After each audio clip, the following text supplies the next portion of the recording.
But first, remember that phrase on everyone's lips at the start of the pandemic that we're all in this together? Over and over and over, you heard it. But we don't hear it much anymore, do we? We don't hear it because we're not. Not in it together, I mean.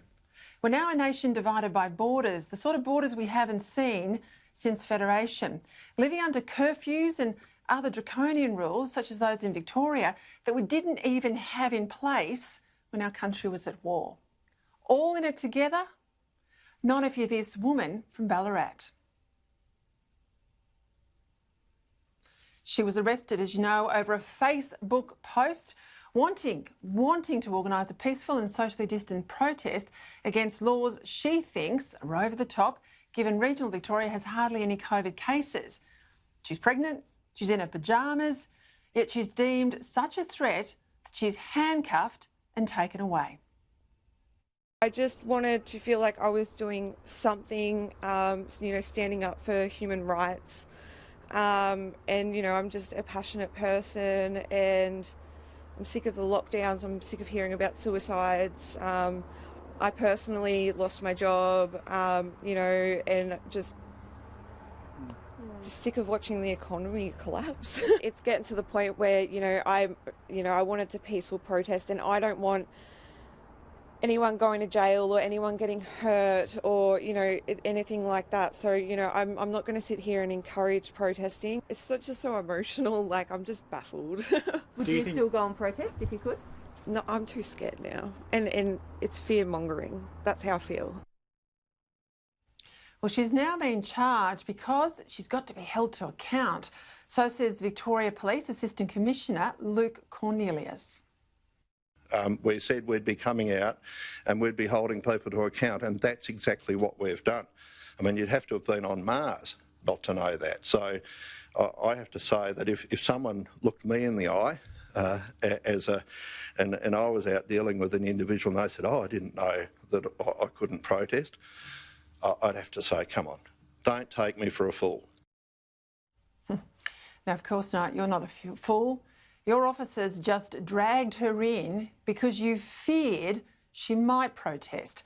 But back in June, against the law, when tens of thousands of Black Lives Matter activists actually protest, when they marched through the streets of Melbourne, well, Assistant Commissioner, you sang a very different tune then, didn't you? On the 3rd of June, you said that police would exercise their discretion when it came to issuing fines, and you did.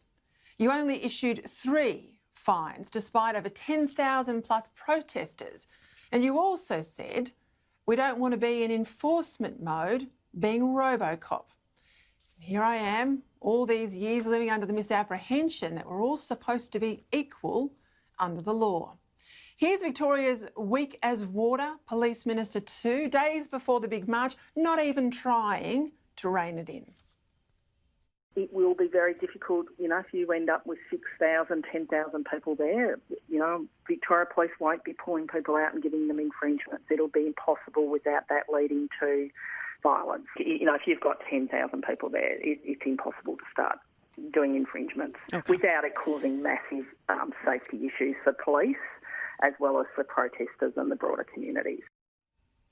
Then, of course, there's the man himself, the ringmaster of this whole circus, the Victorian Premier, gagging debate on his emergency powers bill at 2 a.m, who wants the powers, but he won't tell us the plan. And who, if leaked documents are on the money, wants to keep the curfew beyond the 13th of September, even though there's not a scrap of published medical advice to justify it. And more doctors out today, again, after doctors yesterday, calling for these lockdowns to end. Then there's the Queensland Premier, whose pig-headed border closures made emergency treatment for a pregnant mum impossible, and as a consequence, she lost one of her unborn twins. Yet days later, in sachet all the AFL executives, their wives, their children, also she can host the AFL Grand Final 1 week before her polling day. And when there's tough Queensland quarantine rules, well, for a Queensland grandmother returning home after brain surgery in Sydney, well, we saw that. It meant a miserable single room in a hotel. But for these AFL bigwigs, it's an exclusive resort.